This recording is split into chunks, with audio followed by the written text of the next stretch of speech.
Preguntas y respuestas con Vianey Fernández. Muy buenas noches, qué gusto que nos acompañen en Ciudad TV 21.2, el canal del Congreso de la Ciudad de México, en este espacio, que es su espacio, preguntas y respuestas. Y digo su espacio porque lo hacemos mitad ustedes, los ciudadanos, y mitad nosotros, que les hacemos llegar a los diputados de esta primera legislatura del Congreso de la Ciudad de México sus críticas, comentarios, sugerencias y, ¿por qué no?, pues también dudas. Así que háganoslo llegar. El día de hoy se encuentra con nosotros y le agradecemos mucho que esté con nosotros aquí en el estudio la diputada Circe Camacho Bastida. Ella es coordinadora del grupo parlamentario del Partido del Trabajo. Diputada, muy buenas noches, gracias por acompañarnos. Buenas noches, muchas gracias por invitarme. No, al contrario, diputada, este es un espacio para que precisamente los ciudadanos los conozcan. Desde el 17 de septiembre, pues la Ciudad de México vive una etapa nueva, histórica, una nueva etapa política. Se ha conformado el primer Congreso de la Ciudad de México y para nosotros los capitalinos son 66 rostros nuevos. ¿Quién es Circe Camacho y por qué decidió integrar esta primera legislatura del Congreso de la Ciudad de México? Bueno, en realidad yo vengo de luchas sociales, ¿no? De organizaciones sociales. Llevo bastante tiempo militando en el partido. Nunca fue un plan el tener un espacio político como tal, pero sí comprendíamos estratégicamente cuál era la importancia de tener estos espacios, ¿no? En política, lo que tú no ocupas, lo ocupa alguien más. Y evidentemente tú no tienes la certeza de cuál es la perspectiva y cuáles son las intenciones de esa persona. En ese sentido, como grupo, porque no solo es Circe, es todo un grupo, sobre todo de jóvenes, decidimos, bueno, aceptar las propuestas de disputarnos espacios políticos que son representativos de la población. Pero bueno, en ese sentido yo vengo en realidad de la lucha de los indignados, del Yo Soy 132, de varias luchas sociales que se han dado a lo largo de estos últimos 8 años. ¿Integró este movimiento del Yo Soy 132 de la UNAM, de la Ibero? ¿Desde qué institución académica lo hizo? Mira, qué bueno que preguntas. En realidad yo empecé siendo parte de la coordinadora que inició el movimiento Yo Soy 132. Sí, como parte de la UNAM, pero evidentemente la coordinadora comenzó o ejecutaba mucho antes de que las universidades públicas se sumaran al movimiento, ¿no? En ese sentido, pues sí, yo entré como parte de la UNAM, pero no representando solo a la UNAM, sino en esta coordinación que logramos consolidar las diferentes universidades en la Ciudad de México, que en ese momento lo que tenía era más movilizaciones de masas, más que una asamblea que pudiera determinar el camino del movimiento. Claro. Diputada, qué importante que nos cuenta esto. ¿Cuál es el principal reto ahora de que usted está en una curul en este primer Congreso de la Ciudad de México y viene de una lucha social muy importante? ¿Cómo no traicionar esos ideales, estos postulados del movimiento del Yo Soy 132, pero también el movimiento de los jóvenes aquí en la Ciudad de México? Yo, en realidad, siempre he dicho que tiene que ver con una formación integral, ¿no? O sea, si tú quieres un cuadro que actúe conforme a los intereses de la gente, lo que tienes que hacer es formarlo de forma adecuada a estos intereses. Por ejemplo, tener una formación teórica, claramente, también una praxis de compromiso con la comunidad, una formación ética y una formación emocional, ¿no? Que comprendamos que no tiene que ver solo con una cuestión de cumplir con tus labores legislativas, sino de un compromiso ante el amor y el odio que tienes con las condiciones de vida cotidiana que se le ofrecen a los ciudadanos.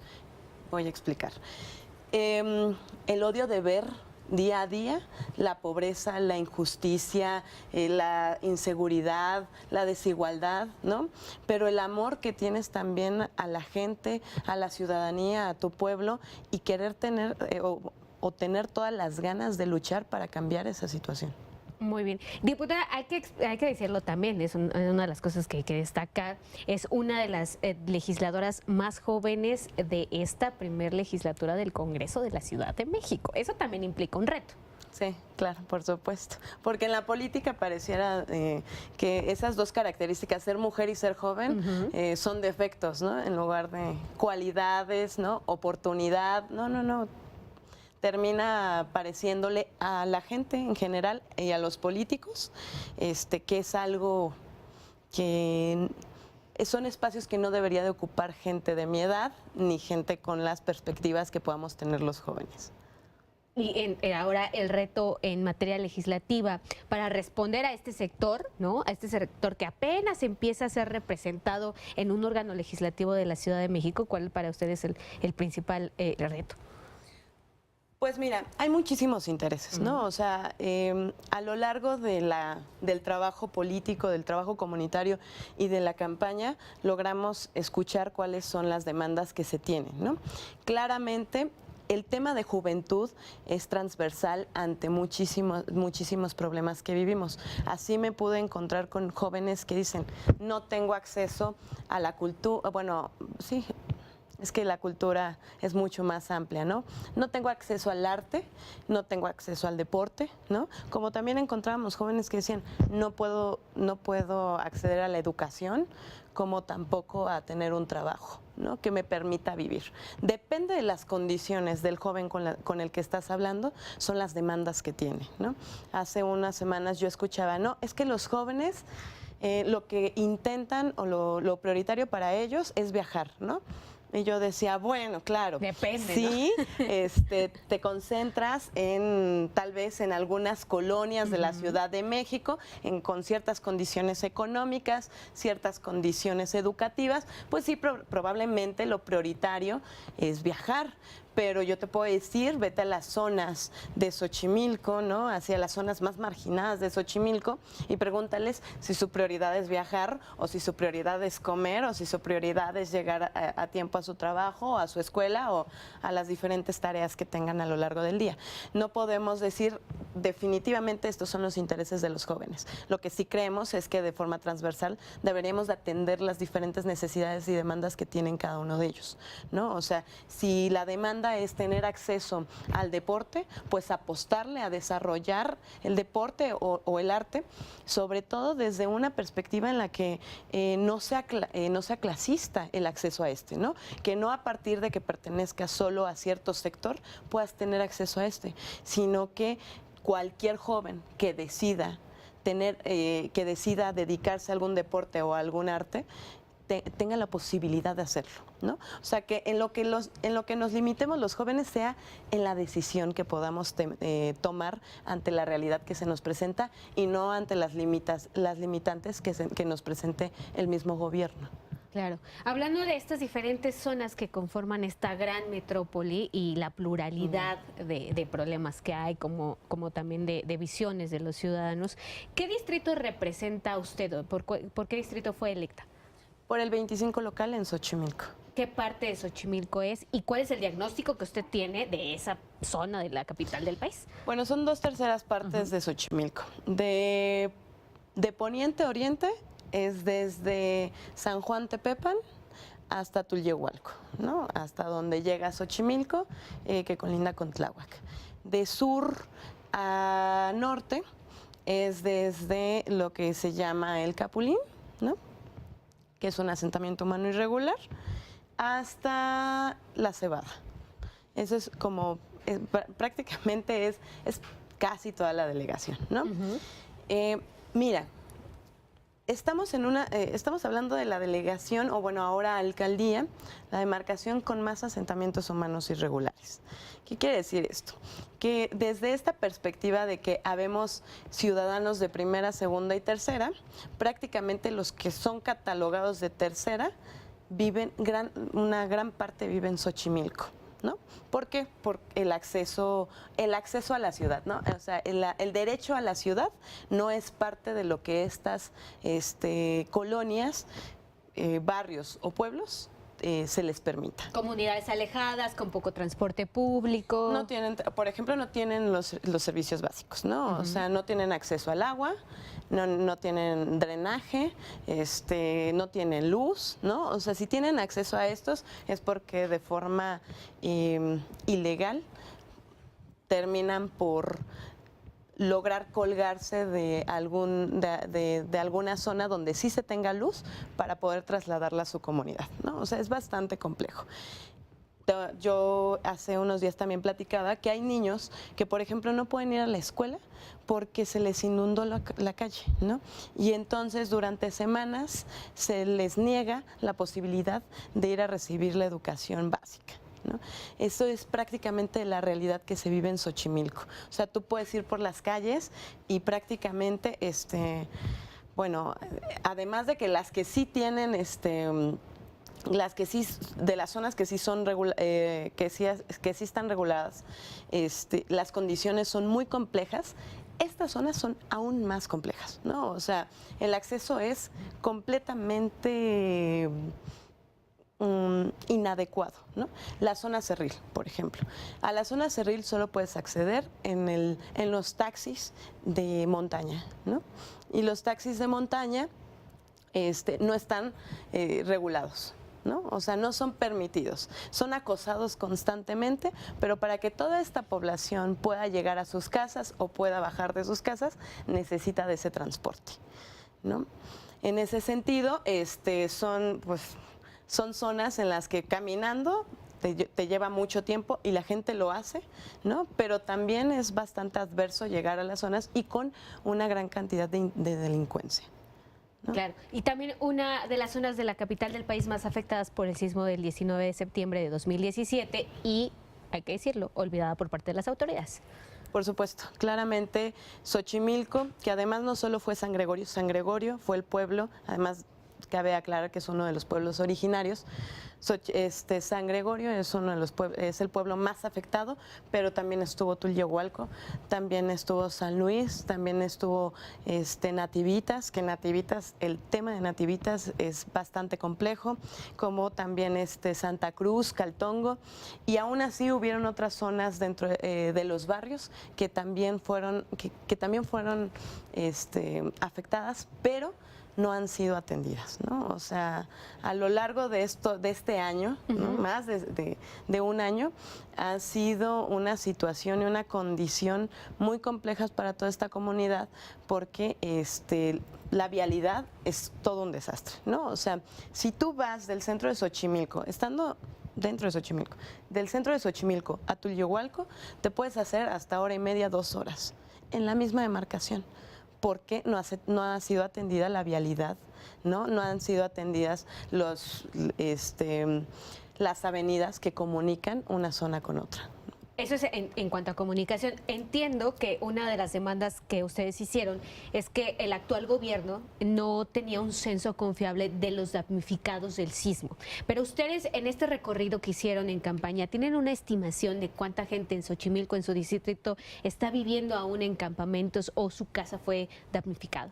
Mira, lo que pedimos al comisionado, bueno, al futuro comisionado, el exdiputado Cravioto, que además está completamente comprometido con sacar adelante el tema, y con Xochimilco, que ha sido una de las delegaciones más discriminadas con este tema, es que vamos a volver a hacer un censo, que no iba a ser válido ni el del gobierno central, ni el de la alcaldía, ni el de nosotras como diputadas, sino que se iba a hacer un levantamiento, ¿no?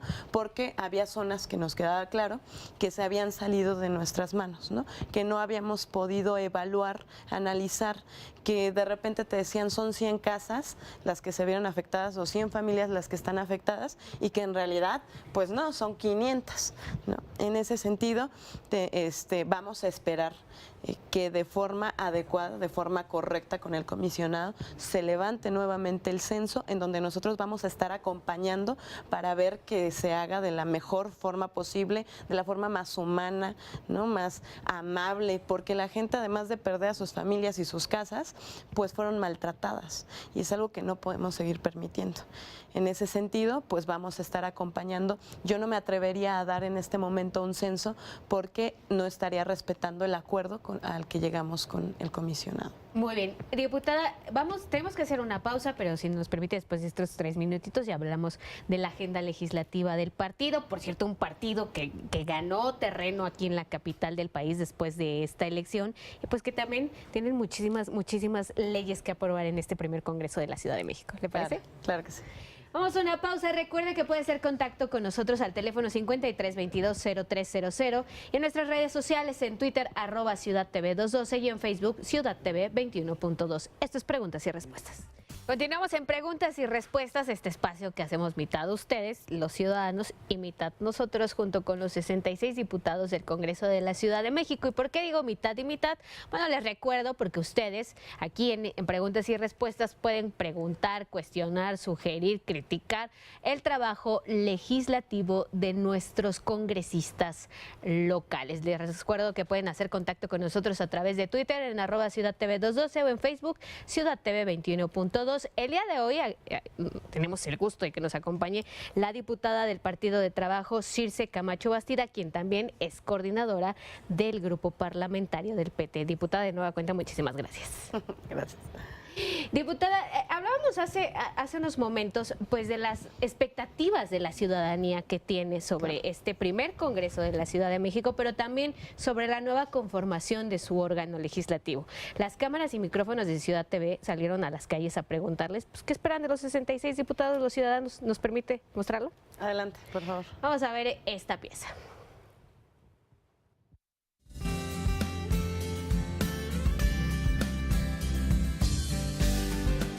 Pues por el momento no estaba enterado, no había escuchado hasta ahorita que ustedes me lo están comentando. Sí sabía que iba a haber, pero no sé si esté en función. No sabía.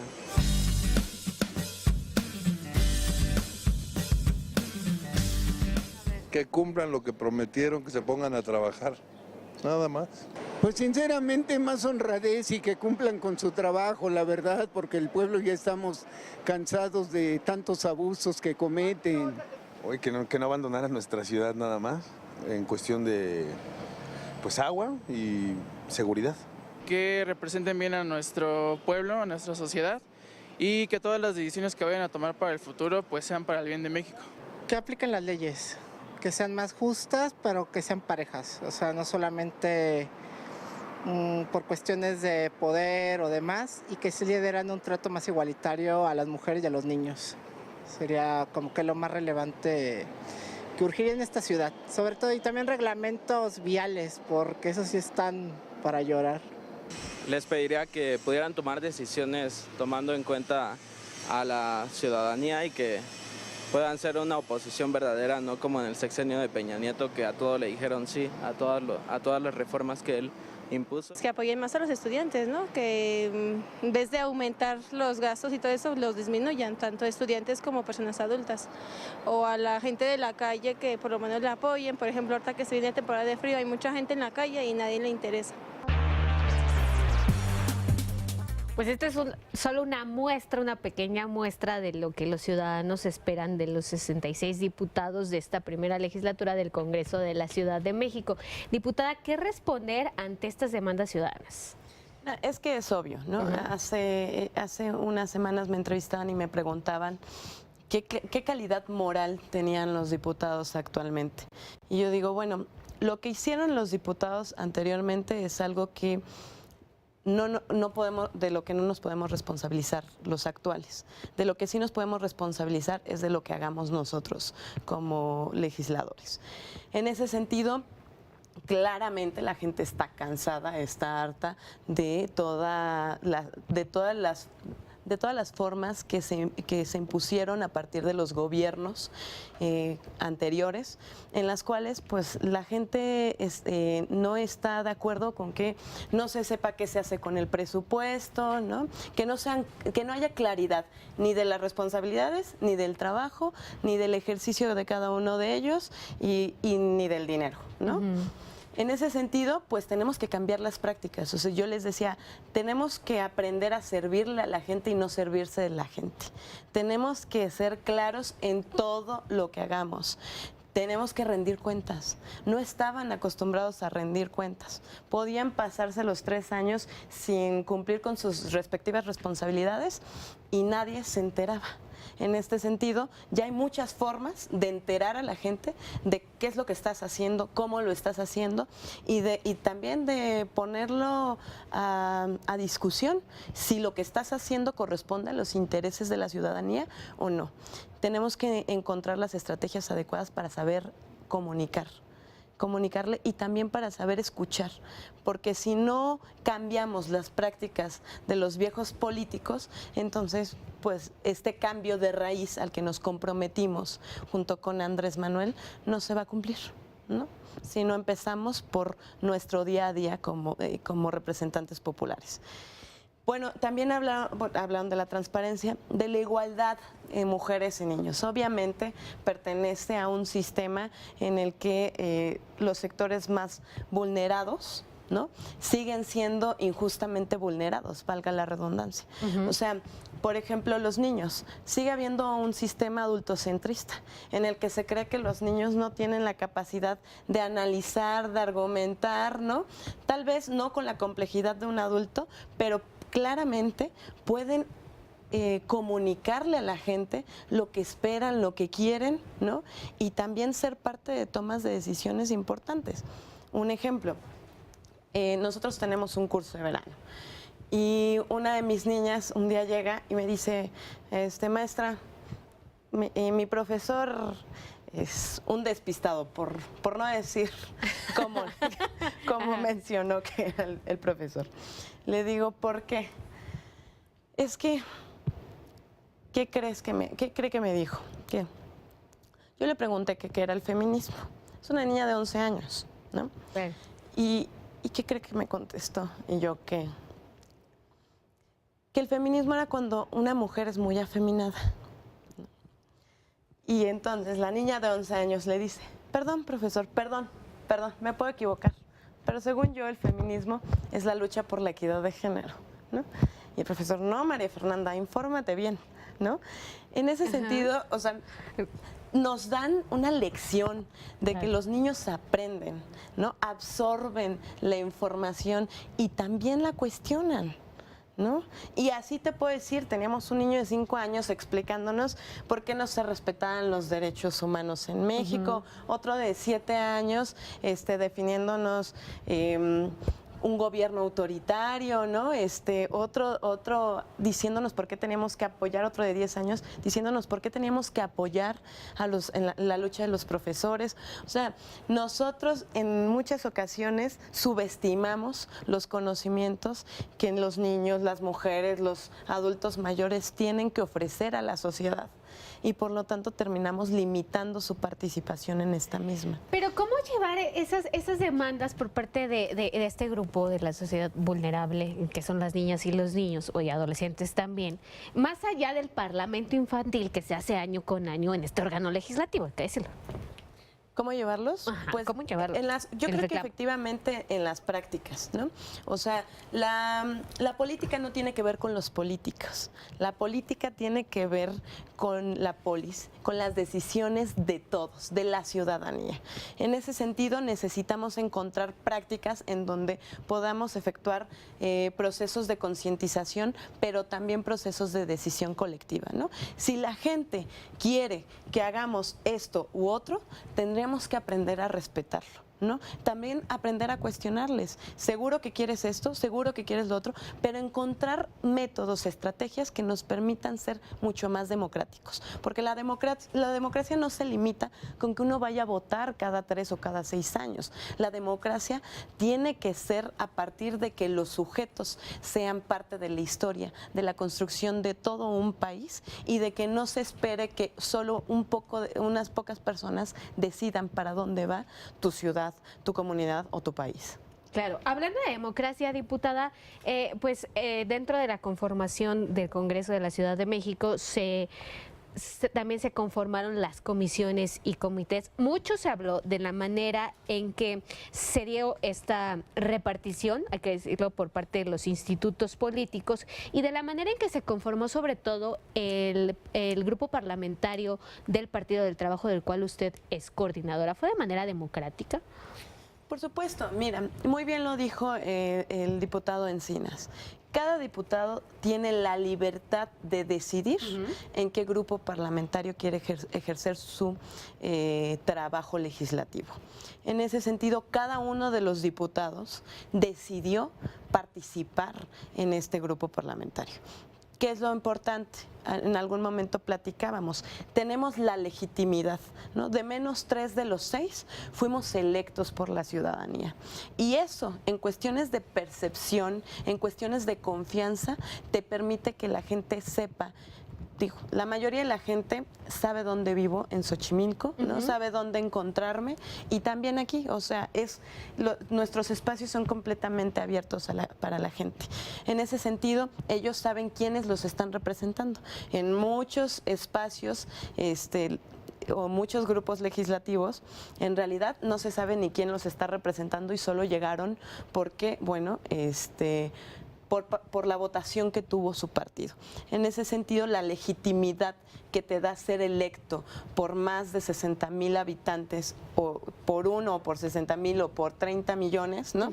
Es completamente diferente al simple hecho de que hayas llegado como plurinominal, ¿no? En ese sentido, la decisión que tomaron los diputados para hacer su ejercicio en ese grupo parlamentario es completamente, están en todo su derecho, ¿no? Estuvieron en todo su derecho, así lo ejercieron y así lo ejecutaron, y nosotros también, como parte de las responsabilidades que nos determinó la gente. Muy bien. Diputada, nos queda poco tiempo, pero antes de irnos, ¿cuáles van a ser las prioridades legislativas del Partido del Trabajo? Un partido pues que ganó terreno en estas últimas elecciones aquí en la capital del país, a nivel nacional, pero también aquí en la capital del país. Pues mira, tenemos como temas el de educación.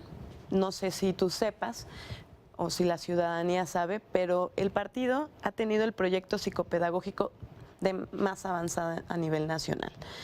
Es un proyecto psicopedagógico que no encuentras ni siquiera en universidades privadas, ¿no? En ese sentido, ese siempre ha sido un tema para nosotros fundamental, porque creemos que con una mejor educación le podemos dar las posibilidades a la gente de poder, y a los niños, de poder crecer y poder hacer lo que quieran a lo largo de su vida, ¿no?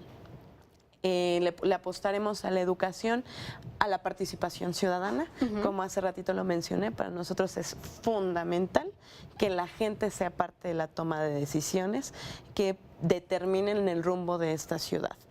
Economía, ¿no? Necesitamos desarrollar la economía no solo de la ciudad, sino del país, que nos permita crecer como nación, porque además eso va a ser fundamental para que Andrés y la coalición pueda cumplir con cada uno de los compromisos a los cuales valga la redundancia, se comprometió a lo largo de la campaña y desde mucho antes.